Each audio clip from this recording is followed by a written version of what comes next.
Bonjour à tous. Bonjour à tous, merci d'avoir répondu aussi nombreux cet après-midi. On est ravis de vous accueillir ici, chez notre voisine, la Maison du Handball. On sort tous d'une période un petit peu compliquée, enfin on espère en sortir, et c'est une raison supplémentaire qui fait qu'on est très heureux de vous accueillir cet après-midi. La LNH a traversé la crise du Covid en restant soudée, en collaborant beaucoup. De nombreux groupes de travail, certains ici peuvent en témoigner.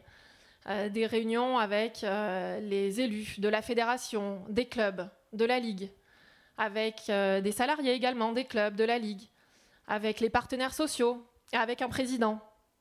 Toutes les parties prenantes du handball professionnel étaient réunies. On a appelé ça l'union sacrée. Alors, ça peut paraître un petit peu too much, comme ça, mais déjà, si vous regardez un petit peu autour de vous, dans le sport professionnel, rester soudés à cette période, c'était déjà une performance.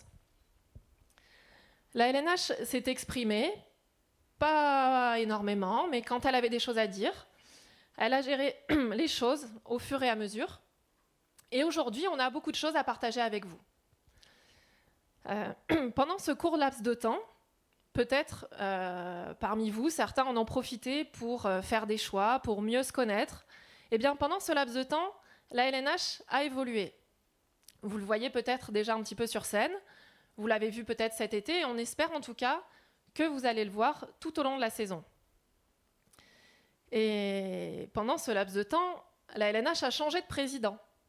Alors là aussi, il y a un président qui démissionne pour se présenter à la présidence de la fédération. Ça peut paraître un peu déstabilisant, mais soyons honnêtes, nous ne sommes ni les premiers, ni les derniers, peut-être, à vivre ce genre d'expérience.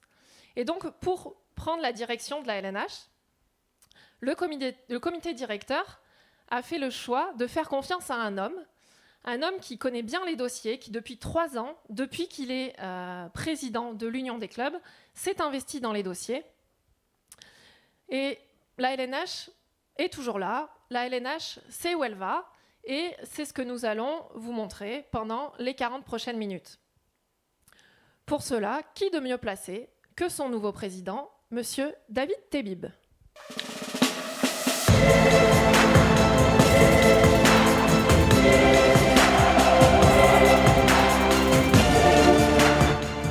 Merci beaucoup Noémie pour cette présentation. Très heureux les amis de vous retrouver ici en chair et en os, sans avoir à appuyer sur la touche Zoom. Je crois que c'est quelque chose que nous avons vécu depuis de nombreux mois, et se retrouver là en vrai, physiquement, dans la maison du handball, montre à quel point, je tiens à remercier Joël, ses équipes de nous accueillir, montre à quel point il est capital aujourd'hui dans cette période d'être ensemble et de relever tous ces défis. Alors, le handball a continué à exister grâce à vous, amis journalistes qui êtes présents. Vous avez fait en sorte de relayer tout ce qu'il se passait, toute l'actualité. Et la LNH a beaucoup travaillé. La LNH a collaboré, comme Noémie l'a dit, avec toutes les équipes, avec toutes les composantes du handball. Quelquefois, ça a ressemblé un petit peu, pour ceux qui connaissent, à des épisodes de 24 heures chrono. On était là en multi-écran à gérer des situations extrêmement complexes. Et on a avancé, en tout cas dans l'idée de faire en sorte qu'il y ait la possibilité, et maintenant nous en sommes certains, de jouer des compétitions, car ce qui nous unit, évidemment, c'est l'envie de partager ces émotions et de partager, bien sûr, ces grands moments. Donc nous allons passer un petit peu de temps pour vous présenter tout cela. Un immense merci encore une fois à vous pour votre présence. Merci beaucoup. Alors, David, on a beaucoup de choses à évoquer, mais dans un premier temps, on peut parler de la densité que le championnat va proposer cette année avec le fameux passage à 16. Oui, un passage à 16 qui avait commencé depuis plusieurs mois à être évoqué, à être travaillé, à être réfléchi. Et il se trouve qu'il y a eu des circonstances qui ont fait que c'était le bon moment. Donc un championnat toujours plus difficile de Lidl Star League, mais également aussi un championnat de Pro League qui continue toujours à évoluer et à grandir. Et je crois que nous avons fait le choix conscient et le choix aussi, j'allais dire, partagé avec tout le monde, de faire en sorte d'arrêter pour cette saison le Trophée des Champions, évidemment la Coupe de la Ligue, car je crois, si nous sommes ici, c'est aussi pour faire en sorte que la collaboration et que l'union soit forte avec la Fédération française de handball et faire en sorte que l'équipe de France, que les joueurs soient dans les meilleures conditions pour aborder ces échéances, mais aussi et surtout, de manière extrêmement importante, faire en sorte que les championnats se jouent, que le championnat de Lidl Star League, puisque nous sommes là pour parler de cela, se joue, aille au bout et puisse vivre de la plus belle des façons. Alors, pas de trophée des champions, pas de Coupe de la Ligue, pour la bonne cause, on l'a bien compris, et des Coupes d'Europe d'un nouveau genre aussi. Oui, des Coupes d'Europe d'un nouveau genre avec des représentants à qui je souhaite bien sûr la plus belle des réussites. Donc, on va voir un petit peu ce qui va se dérouler. Moi, je leur souhaite surtout, quand on voit un petit peu ce qui se passe chez certains voisins européens, de télécharger Netflix, parce qu'à mon avis, ils peuvent se retrouver un petit peu bloqués et avec une certaine longueur dans leur déplacement. Donc, deux championnats d'Europe, effectivement, nouveaux, mais ce qui nous anime véritablement, c'est la compétition locale, c'est le championnat. Alors tout à fait, le championnat va se jouer, on le disait, mais David, Covid oblige, bien sûr, pendant l'été, vous avez beaucoup réfléchi pour tenter d'établir des règles du jeu, qu'elles soient connues de tous avant le début des championnats. Est-ce qu'on peut faire un petit topo là-dessus ? Oui, nous avons bien sûr travaillé avec l'ensemble des acteurs. Aujourd'hui, l'idée, c'est vraiment d'entériner des modes de fonctionnement, des scénarios, quels qu'ils soient, parce que l'objectif, je l'ai dit, c'est d'aller au bout des compétitions, mais la sagesse veut que l'on imagine tout ce qui peut arriver. Donc nous continuons à travailler, c'est pour cela que nous avons aussi des travaux qui vont se poursuivre avec une assemblée générale qui entérinera toutes ces nouveautés, en tout cas possibles. L'idée, c'est d'avoir une boîte à outils, que cette boîte à outils soit bien fournie, bien remplie, de manière à ce que tous les scénarios puissent être envisagés et que nous puissions répondre le moment venu à une situation. Alors si on peut aller un petit peu plus dans le détail sur la situation actuelle, on peut peut-être répondre à quelques questions que peut-être vous vous posez un petit peu dans la salle. On les a répertoriées. Quelles obligations pour un club actuellement avant de disputer un match ? Les obligations aujourd'hui, c'est bien sûr de mettre en place la protection des acteurs. C'est capital, mais aussi de tout l'environnement qu'il y a autour des acteurs principaux. On parle évidemment de tests à 72 heures, on parle de respecter les gestes barrières, de faire en sorte d'avoir un parcours sanitaire le plus identifié et le plus clair possible, mais ce, pour tous les acteurs. Je crois que la Ligue nationale de handball, son rôle aujourd'hui, c'est plus que jamais d'être à côté des clubs, pour les accompagner, pour sécuriser tout ce nouvel environnement qui attend les compétitions. Alors, autre question qu'on se pose, que se passe-t-il quand un joueur ou un membre du staff est testé positif actuellement ? Aujourd'hui, l'idée sur notre philosophie, c'était de faire en sorte d'utiliser le warm-up, donc les compétitions amicales, pour voir les subtilités et aussi observer quelles sont les caractéristiques qui peuvent arriver à tout moment liées à des annonces de l'État.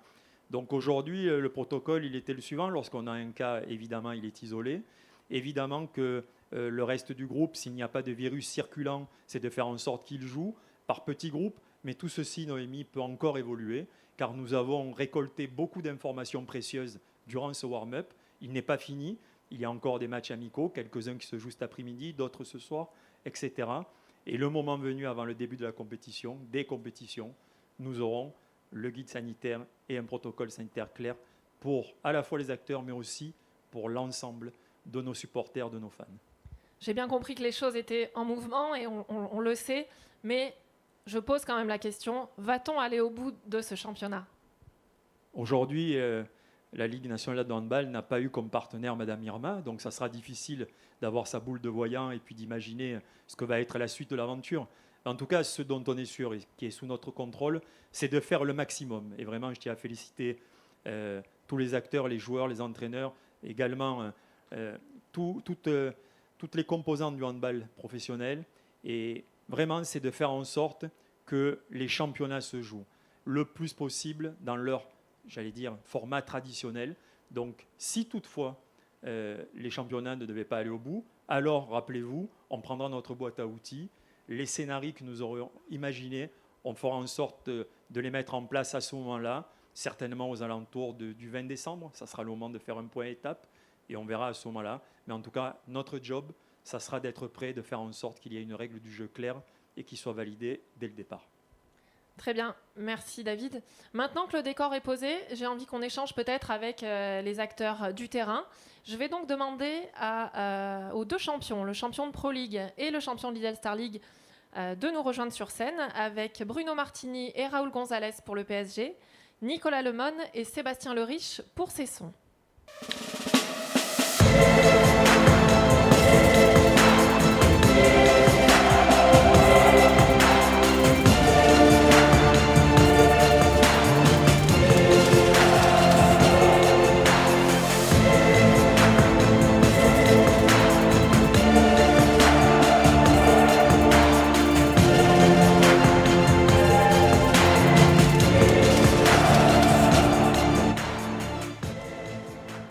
Messieurs, merci de nous rejoindre. On est curieux de vous entendre. On sait que vous aussi, vous avez passé des moments d'incertitude. Vous avez dû faire face à des problématiques inédites. Vous avez entendu que nous, on a hâte. On est assez fiers de ce que la Lidl Star League va proposer. Je sais que vous avez des ambitions. J'aimerais que vous nous en parliez un petit peu. Bruno, peut-être on peut commencer par vous. J'ai envie de vous demander où est-ce que vous avez envie d'emmener le PSG Handball cette saison ? Alors, bonjour à toutes et à tous. Pour ceux qui passent après, je suis testé négatif, donc je peux réutiliser le micro. Non, on a effectivement, comme vous le dites, on a subi ce que l'on a tous subi à travers le monde depuis mars, et on a été obligé de s'adapter.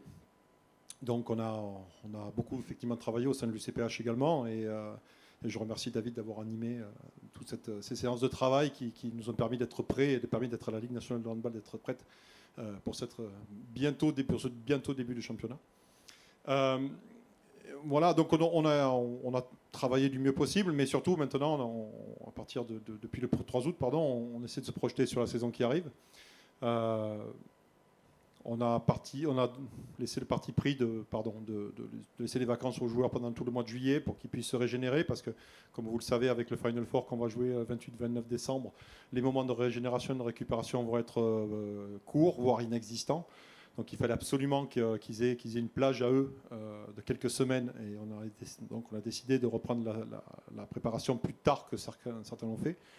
On a aussi réduit le nombre de matchs amicaux pour réduire les voyages, pour réduire les risques. On est resté à Coubertin, on n'a pas fait de stage, on a fait des matchs amicaux dans la région parisienne, et on en fait un à Chartres samedi. Voilà, donc beaucoup de travail, énormément, mais Raoul est un spécialiste du travail et du travail bien fait. Donc là-dessus, ça ne change pas par rapport aux dernières saisons. Et puis un groupe très à l'écoute, c'est aussi quelque chose qui ne change pas, malgré le fait qu'il y ait quelques recrues supplémentaires et que le groupe ait bougé. Donc on va essayer d'amener tout ça le plus loin possible, avec beaucoup d'humilité par rapport à la situation, beaucoup d'adaptabilité et beaucoup de travail. Merci Bruno. Raoul, justement, on parlait de nombreux nouveaux joueurs. Tout simplement, comment se passe cette préparation ? Bonjour. La préparation s'est bien passée. Au début, ça a été un peu compliqué parce qu'on a eu beaucoup de changements. Mais après, on a joué des matchs amicaux et les nouveaux joueurs ont joué très bien. Je suis très content parce que je suis sûr qu'ils vont nous aider beaucoup. Et est-ce que vous abordez la saison différemment avec ce Final Four de Ligue des Champions en décembre et peut-être un autre ?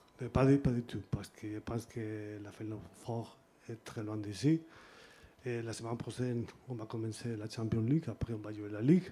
Et après, les joueurs doivent aller avec les équipes nationales. C'est pour ça qu'on doit se concentrer sur les premiers matchs qu'on va jouer la semaine prochaine. On doit aller petit à petit et on va avoir longtemps pour en parler. D'accord. Merci Raoul. Un mot avec Cesson. Sébastien, vous ramenez le club de Cesson en Lidl Star League. Vous avez déclaré remettre Cesson en Lidl Star League, c'est redonner au club la place qu'il doit occuper au vu de ses infrastructures et de ses moyens. Pour vous, c'est une évidence. Cesson doit se battre contre le PSG, contre Nantes, contre Montpellier, contre toutes ces 15 autres équipes de l'élite. Oui, bonjour à tous, bonjour à toutes. Paradoxalement, l'année où malheureusement Cesson est redescendu en Pro League fêtait sa 10e année dans le championnat de D1 français. Et en plus de ça, inaugurer l'arrivée du superbe outil de la Glace Arena qu'on a reçu l'année dernière.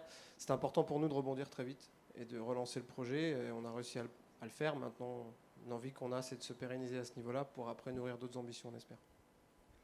Merci. Un mot avec Nicolas qui représente son président, qui est ancien Bonjour. joueur et qui travaille maintenant au club de Cesson.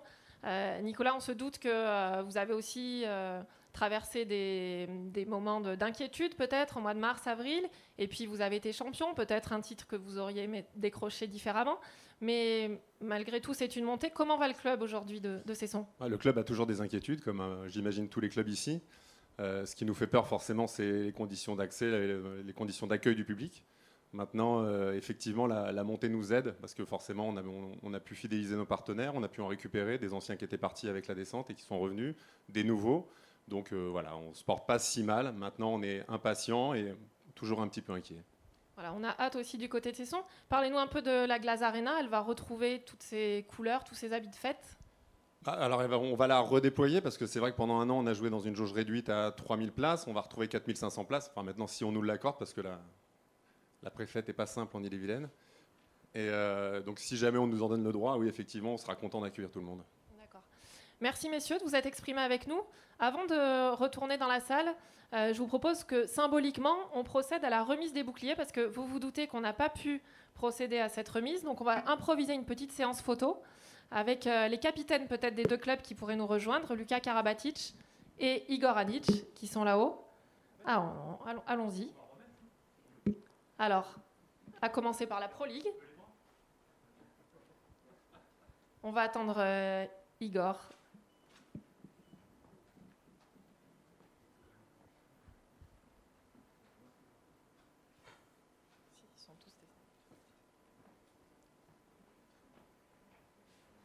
Le photographe est là, il est prêt.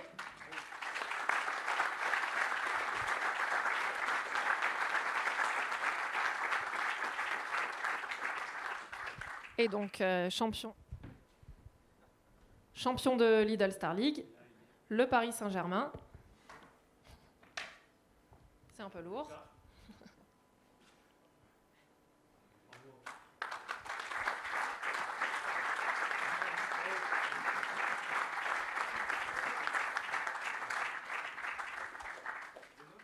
Ces photos vous seront mises à disposition, ne vous inquiétez pas, après la conférence. Merci. Alors, je vais te demander...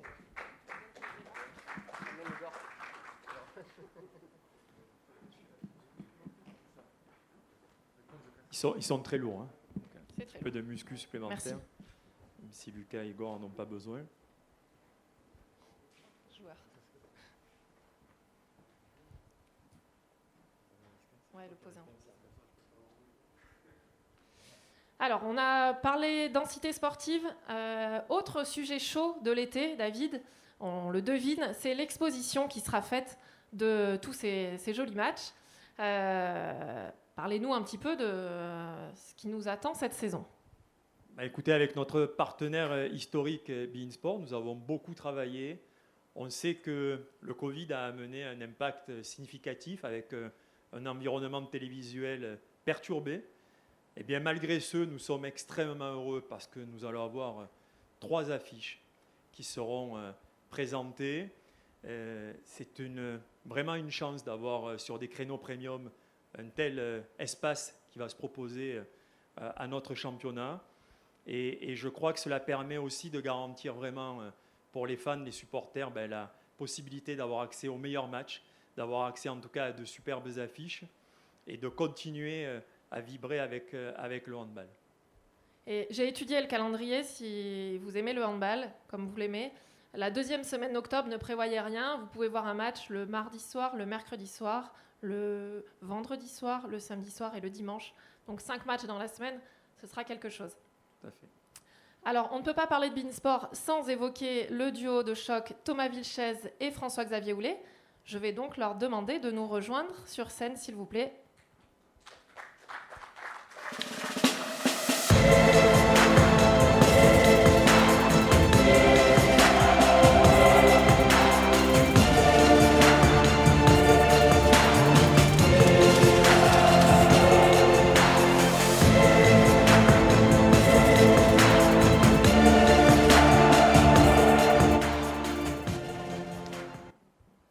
Petit protocole sanitaire.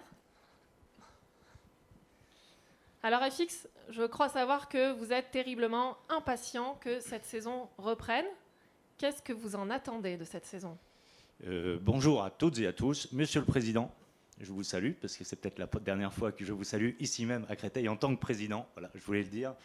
Qu'est-ce qu'on attend du handball? Voilà, ça va faire du bien de revoir un peu de sport, parce que parler de sport, c'est une chose, mais le pratiquer, c'est bien autre chose. Et c'est ce qu'on attend, évidemment. Ça a été long. Alors, ça a été long pour nous, mais ça a été long pour tout le monde ici. Ça a été long pour tout le monde en général. Donc, oui, évidemment, on est heureux de reprendre, en espérant que ça se passe pas trop mal, parce qu'il va falloir être extrêmement altruiste et être capable de s'adapter aux situations. C'est comme ça. Donc voilà, oui, impatient, parce que ça faisait longtemps que je n'avais pas vu d'êtres humains, à vrai dire. Beaucoup d'animaux, mais pas beaucoup d'êtres humains. Voilà. Il n'y a pas que Zoom. Donc voilà, oui, évidemment, on attaque cette saison avec beaucoup d'envie, née également de la frustration de 6 mois d'abstinence. Thomas, on le disait, avec 3 matchs sur des créneaux premium, sur 3 journées différentes, c'est un dispositif de choix que beIN Sport continue d'attribuer au handball. Oui, bonjour à toutes et à tous. Et effectivement, c'était la volonté farouche de beIN en tant que partenaire et diffuseur avec la Ligue. Ça fait partie de l'ADN de la chaîne depuis le début, depuis 2012, depuis 2014 avec la LNH, effectivement, pour être au plus près des diffusions. Alors, le dispositif a changé. On s'est adapté avec la présence de 2 clubs supplémentaires, avec la situation sanitaire également qui a entraîné quand même pas mal de choses, mais c'était notre volonté farouche, parce que c'est vrai que chacun des acteurs nous a manqué terriblement, et quand quelqu'un nous manque, ça veut dire qu'on tient à lui, et quand on tient à lui, ça veut dire qu'on met tout en œuvre pour le mettre le plus en valeur. Et effectivement, c'est ce qu'a dit le président, que je salue, c'est la mise en lumière sur les chaînes premium. Voilà, pour ceux qui avaient l'habitude de voir sur les canaux additionnels l'année dernière, des matchs pas forcément toujours en HD. Là, ce sera le cas, et ce sera très agréable avec 3 rendez-vous sur donc les chaînes premium, effectivement, le vendredi à 20h, le samedi à 19h et le dimanche à 17h, avec aussi d'autres surprises, avec toujours la présence. On peut s'attendre, pourquoi pas, à d'autres matchs diffusés sur beIN Sport. On aura sans doute l'occasion d'en reparler. Toujours la présence du magazine digital Handgar sur les réseaux sociaux et sur le digital sur le site de beIN Sport relayé par la Ligue. Et puis toujours cette présence et cette volonté farouche de lien qu'on a tissé ensemble avec la Ligue. Ça a été le cas pendant l'interruption du championnat à travers les Zooms dont vous parliez. L'animation avec les joueurs, être au plus proche des acteurs, c'est vraiment notre volonté pour exposer du mieux cette compétition qui nous a, c'est vrai, alors parler d'abstinence, moi je ne parle pas de ma vie privée, mais effectivement ça nous a beaucoup manqué, et on est très heureux d'être à nouveau au premier plan aux côtés de la Ligue en tant que partenaire et diffuseur, et encore pour de nombreuses années. Je crois on est aussi très heureux de vous retrouver, et on a hâte. Pour illustrer toutes ces belles paroles, je vous propose qu'on découvre ensemble l'exceptionnelle bande-annonce beIN Sport. Bonsoir à toutes et à tous. Bonjour. Il sillonne toute l'année la France du handball. Ça va se remplir évidemment. Bienvenue à la H-Arena, Nantes, à Nîmes, Aix-en-Provence, Dunkerque. Et prennent possession des lieux pour vous plonger dans l'ambiance chaleureuse du rendez-vous. En Savoie. Bienvenue dans le Var, dans le Gard. Nos experts s'immiscent chaque semaine au sein des plus beaux affrontements. On ramène le ballon à qui? On va le prendre comme ça. Pour vous les faire vivre sans le moindre temps mort. Avec le capitaine parisien Lucas Karabatic. C'est un bon match, là, il y a un sacré match. Le sourire qui illumine le visage de Valentin. La première période a été relativement équilibrée. Suspense une nouvelle fois. Vous avez été sérieux pendant toute la rencontre. Dès que je suis sur le terrain. Nouvelle saison de Lidl Star League, avec désormais le week-end les 3 plus belles affiches en direct, seulement sur beIN Sport. Restez là. Voilà pour le Formidable. Qu'est-ce que ça donne envie? Qu'est-ce que ça donne envie? Ça fonctionne. David, à ceux donc qui se sont dit mais c'est un retour en arrière, toutes les rencontres ne seront pas diffusées, on répond que non, c'est un dispositif tout à fait adéquat cette saison. Oui, c'est un dispositif qui, en tout cas, colle, j'allais dire, avec ce que nous vivons. C'est une chance encore de continuer à avoir son partenaire historique, qui continue à croire, qui continue, comme l'a dit Thomas, à être aux côtés des acteurs, aux côtés des clubs, aux côtés de la LNH. C'est quelque chose de très précieux et de très rare dans une période comme celle-ci. Et cela prouve qu'il va y avoir de beaux jours encore à écrire ensemble. Cela prouve évidemment que le handball va continuer avec tous les rendez-vous qui ont été décrits. Mais mon petit doigt me dit aussi que la LNH a beaucoup travaillé, et va continuer beaucoup à travailler pour que nous puissions offrir encore du handball sur les 5 matchs de Lidl Star League, qu'il reste encore à produire évidemment et à proposer. Mais en tout cas, il y aura des surprises qui vont arriver très rapidement. Et l'objectif est très clair, c'est de faire en sorte que tous les matchs soient captés et proposés à terme à l'ensemble des amoureux du handball. Donc on le voit, l'addition de notre partenaire historique qui continue à mettre en avant de manière formidable et on ne peut plus premium, mais aussi le travail de la Ligue pour faire en sorte auprès des clubs de continuer le développement, les accompagner et trouver certainement de nouveaux formats. On imagine aussi des formats courts pour coller à un certain type de public, à aller chercher de nouveaux fans, de nouveaux supporters, peut-être plus jeunes. Donc l'idée, c'est vraiment cela, d'être agile, d'être extrêmement adaptatif et de faire en sorte de coller le plus près possible aux supporters et aux fans. Donc beaucoup de nouveautés encore qui nous attendent. Je confirme, on a commencé à travailler ce matin, à capter des images avec les joueurs pour produire ces fameux petits nouveaux contenus, nouveaux formats, pour essayer de séduire un maximum de public. Alors, donc, on sait qu'il y aura un beau niveau en Lidl Star League. On sait qu'on va voir des jolis matchs sur beIN Sport. Mais David, vous avez déclaré après votre désignation à la présidence de la LNH, le handball ne doit pas être qu'un spectacle sportif. Alors, l'essence même des clubs, c'est tout de même de performer au meilleur niveau. Pourtant, dans cette période actuelle, plus que jamais, vous pensez que le handball peut apporter autre chose et vous vouliez revenir là-dessus? Oui, je crois que les clubs ont formidablement bien travaillé durant cette période. La Ligue également a travaillé sur d'autres objectifs. Et je crois que ce qui est extrêmement important aujourd'hui, c'est de donner du sens aux choses. Aujourd'hui, les clubs font un travail remarquable en termes d'expérience fan, en termes d'hospitalité, en termes de relations avec leurs partenaires, que je salue d'ailleurs chaleureusement. Parce qu'aujourd'hui, tous ces partenaires de la Ligue qui continuent à être présents, qui nous accompagnent, sont pour certains présents dans la salle. Tout ceci permet de densifier, tout ceci permet d'asseoir, j'allais dire, le niveau des championnats à travers une ligue forte. Mais je crois qu'il est aussi de notre responsabilité d'ouvrir la ligue vers d'autres actions en lien avec les clubs, en lien avec ses partenaires, sur ce qu'on appelle le fameux jour d'après. Ça me semble extrêmement important et nous nous engagerons, nous allons travailler dans ce sens-là pour aller s'associer à des causes qui résonnent dans notre société, la jeunesse, l'environnement. C'est quelque chose qui, à mon avis, est extrêmement important dans les enjeux à venir pour la Ligue nationale de handball et pour l'ensemble de ses acteurs. Alors justement, on a vu pendant la période de confinement et juste après des initiatives de la part des clubs, de la part des joueurs même, qui ont été saluées par les lauréats des trophées LNH. Mais c'est pas nouveau, c'est dans l'ADN des clubs d'être véritablement des acteurs de leur territoire. Oui, des acteurs de leur territoire. C'est pour cela qu'on a une économie forte aussi à travers le travail qui est réalisé par les clubs sur leur territoire. C'est faire en sorte d'être de véritables phares, de véritables totems pour ces territoires. C'est pour cela que cette action que vous décrivez est extrêmement importante. Mais au-delà de ça, ce qui nous lie, c'est évidemment ces émotions, c'est ce lien, c'est ce plaisir à se retrouver, ce plaisir à partager et à collaborer avec nos partenaires institutionnels, partenaires privés, mais aussi la rencontre avec les supporters. Je crois qu'on a vraiment envie, en ce moment, et on l'a vu avec la bande-annonce, c'est de retrouver ces émotions, quelles qu'elles soient, et vraiment d'être en action. Alors justement, pour nous parler de tout ce qui est le handball au-delà du terrain, je vais demander à deux présidents de club de nous rejoindre.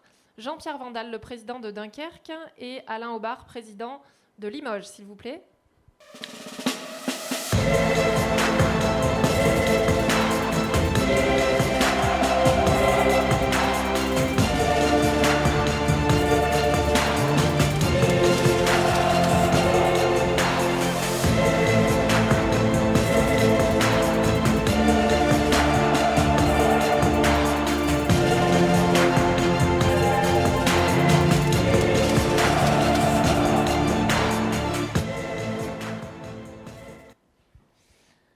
Alors messieurs, bienvenue sur scène. Jean-Pierre, on parlait de lien social, de plaisir partagé à Dunkerque. Évidemment, il y a de belles illustrations de tout ce lien, chez les bénévoles notamment. Oui, bien sûr, on a une grande famille à Dunkerque. Bien sûr, il y a le hand, c'est un sport qu'on pratique, qu'on aime et qu'on aime partager surtout. Et le premier maillon de la famille du hand à Dunkerque, c'est nos bénévoles qui évoluent à chacun de nos matchs. Alors, ils étaient un peu perdus pendant la période du Covid. Je vous avouerai que eux aussi, ils ont senti ce manque pour pas assister au match, pour pas venir nous donner un coup de main, de perdre un lien. Alors, on a essayé de garder un lien avec eux pendant la période, aussi avec Zoom, avec certains moyens. On a essayé de garder le contact, en tout cas. Mais c'est vrai que c'est un membre de la famille à part entière parce qu'ils évoluent, ils mettent tout à disposition, ils passent du temps. Et là, on a dû imaginer d'ailleurs pour les matchs qui arrivent des réceptifs plus grands, plus larges, pour pouvoir respecter la distanciation entre les tables. Donc, il y aura vraiment un gros travail et je pense qu'ils sont tous prêts à venir nous donner un coup de main. Donc, c'est vrai que c'est un membre à part entière. Mais il n'y a pas que ça. Quand vous parliez tout à l'heure de ce que font les clubs, moi, en dehors du terrain, je veux dire, dans une année sportive, il y a une action en dehors du terrain tous les 3 jours. Une action tous les 3 jours, c'est énorme. Alors, quelquefois, l'entraîneur m'en veut. Il dit, non, tu ne vas pas encore me demander d'en mettre un sur... Tu vas l'envoyer dans une école, mais il doit s'entraîner. Effectivement, c'est quelquefois juste de trouver un moment de liberté pour les joueurs entre 2 entraînements. Mais on va dans les écoles, on va dans le milieu carcéral, on va dans les quartiers, on a des contrats avec quelques bailleurs sociaux pour montrer ce que c'est le handball dans certains quartiers. C'est nos joueurs qui vont s'y coller. On organise des championnats. Et puis, pour toutes les écoles, on organise une journée, tous les cours élémentaires, on fait une journée sur un grand terrain de jeu. Et on est très heureux de le faire parce que c'est un sport où on aime partager. Si on ne sait pas faire ça, je pense qu'on ne serait pas des handballeurs. Voilà. C'est bien. Merci beaucoup, Jean-Pierre. C'est tout à fait vrai. Et Alain, alors à Limoges, on voulait revenir sur le lien, sur le réseau plutôt de partenaires.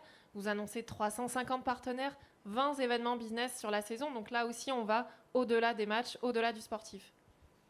Oui, bonjour tout le monde. On a compris qu'il fallait, pour développer notre club, pas mettre le sportif en avant. Je suis désolé de dire ça dans la maison du handball, mais quand on recrute un partenaire, on ne commence pas par lui parler de handball.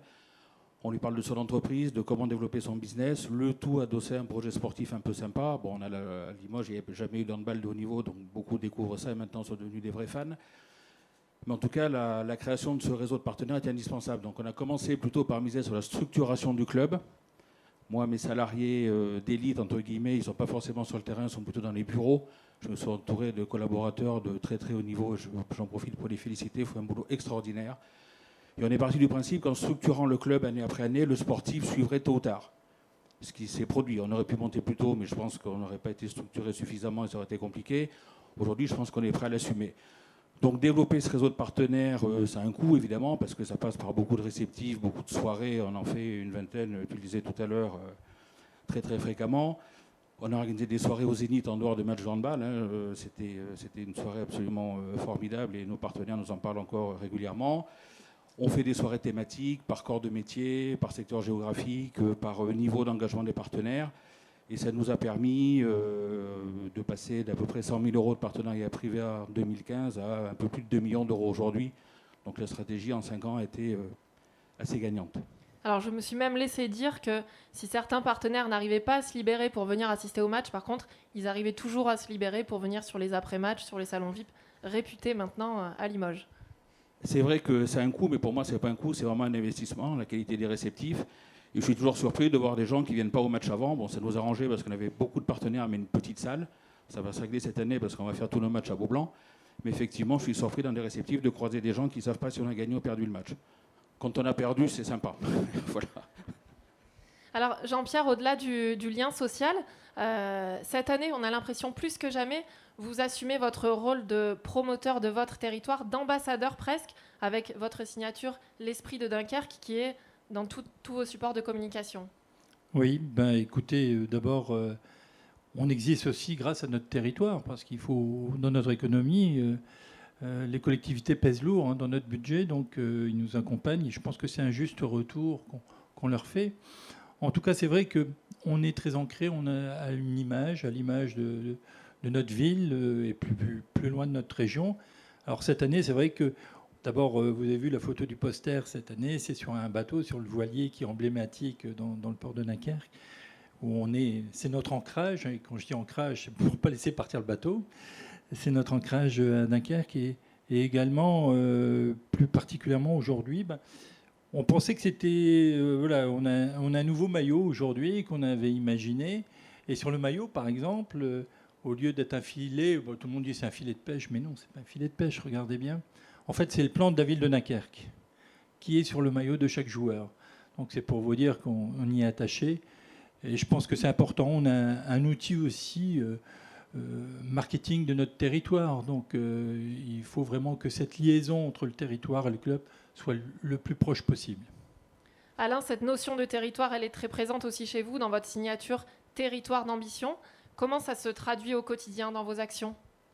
Nous, la notion de territoire, c'est d'autant plus prégnant qu'on en a un très très vaste. Le handball de haut niveau au nord de Limoges, ça doit être Chartres-Saran.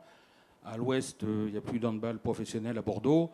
Au sud, c'est Toulouse. Et à l'est, c'est Chambéry. Donc on a Limoges un peu au milieu de nulle part. C'est quand même une chance dans ce cadre-là, parce qu'on rayonne sur un territoire effectivement très vaste, aussi bien pour les supporters que pour les partenaires. On a tout un tas d'actions que je ne vais pas détailler ici au quotidien. Le territoire étant vaste, on vient aussi d'investir plus dans des outils numériques. On est en train de sortir un site spécifique pour nos partenaires. On a une nouvelle marque, parce qu'on veut vraiment aujourd'hui être perçu comme une activité une entreprise multi-activité, avec un savoir-faire en termes d'organisation et des prestations reconnues, le tout supporté par notre nouvelle marque qui est le LH. Et pour bien ancrer notre territoire, pour ceux qui ne connaissent pas bien Limoges, le H, c'est en fait le dôme et le campanile de la gare de Limoges. Tout à fait. Merci messieurs. Merci pour vos témoignages extrêmement précieux, messieurs. Merci beaucoup. Alain, oui. J'ai cru LH qui avait une idée de racheter la LNH. On a oublié le N. C'est pas encore non. Alors, David, justement, quand on entend des clubs, des présidents de clubs comme cela, on a envie d'être optimiste sur la saison qui vient. On a toutes les raisons d'être optimiste. On a toutes les raisons de se retrouver, de vivre de grands moments, de porter ces valeurs. Et c'est à vous, chers amis, de porter ces valeurs, de les diffuser, de faire en sorte que oui, il va y avoir de grandes émotions qui vont nous lier, que oui, les championnats vont repartir et que nous avons vraiment beaucoup de chance d'avoir des savoir-faire, à la fois avec les équipes de la Ligue, encore une fois que je remercie pour leur implication et leur travail, mais également le savoir-faire des clubs, le savoir-faire des dirigeants. Maintenant, c'est une vraie expertise que l'on retrouve et cette collaboration également avec tous les acteurs pour faire en sorte que tous ensemble, on soit beaucoup plus forts encore qu'aujourd'hui. Donc oui, l'avenir s'annonce radieux et avec de grands moments à vivre. Avec une bonne nouvelle aussi qu'on peut annoncer maintenant, c'était la signature d'un nouveau partenaire à la Ligue. Alors on devait l'annoncer lors du Final Four 2020. Il a patienté et il a signé et on peut l'annoncer aujourd'hui. Oui, SLS qui nous rejoint, mais c'est montrer la dynamique. Aujourd'hui, ce ne sont plus des partenariats que nous avons avec ces partenaires, ce sont de véritables collaborations. J'ai d'ailleurs on a commencé avec les équipes à les rencontrer depuis plusieurs semaines. Ça va continuer, on va se voir pour certains d'entre eux aujourd'hui. Mais en tout cas, ces collaborations nous amènent à vraiment, là aussi, renforcer nos liens, à imaginer des leviers économiques, à imaginer des idées. Pour certains d'entre eux, on est en train de réfléchir à même de nouveaux concepts que la Ligue va proposer dans, je l'espère, le plus rapidement possible. Et je ne suis pas en train de vous teaser quoi que ce soit, c'est vraiment très concret et ça devrait, je l'espère, arriver à la fin de la première partie de la saison. Et donc, tout ceci concourt à ce que la Ligue soit forte, stable et puisse continuer à travailler au service pour accompagner les clubs. Des bonnes nouvelles, il va être temps de conclure, David. Et si on voulait résumer un petit peu notre intervention, on pourrait dire que les enjeux sont grands sur la saison à venir, mais qu'on a toutes les raisons d'y croire.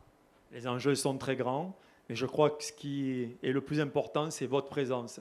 C'est votre envie qu'on démarre, que ça parte, que enfin la compétition puisse reprendre ses droits, que enfin on puisse partager ces moments ensemble. Et oui, tous les signaux sont au vert. Et vraiment, je suis certain que nous allons vivre une grande saison, même si nous allons être très agiles, très flexibles et nous adapter par la force des choses, certainement à un environnement que nous ne maîtrisons pas. En tout cas, on sera présent au rendez-vous et je vous dis à très vite. Merci infiniment. Je peux vous dire que la LNH continuera d'être présente aux côtés des clubs, aux côtés des journalistes pour favoriser les échanges, pour continuer de parler des belles histoires du handball. D'ici là, les prochaines échéances, ce sont les entrées en lice de Nantes le 16 et de Paris en Ligue des Champions le 17 septembre. Et puis la première journée de Lidl Star League, on en a parlé, dont le coup d'envoi sera donné le 24 septembre et la première diffusion sur beIN Sport. David, c'est le Nîmes-Limoges du 25 septembre. Et avant cela, dans la prochaine heure, messieurs, tous les acteurs du handball professionnel et David sont à votre disposition pour des interviews. Ça va se passer dans le hall, sur la terrasse, dans le patio. On a de la chance, il fait beau. Et puis pour les autres, on va partager un petit verre de l'amitié. Bonne saison à tous et merci encore. Prenez soin de vous. Merci beaucoup.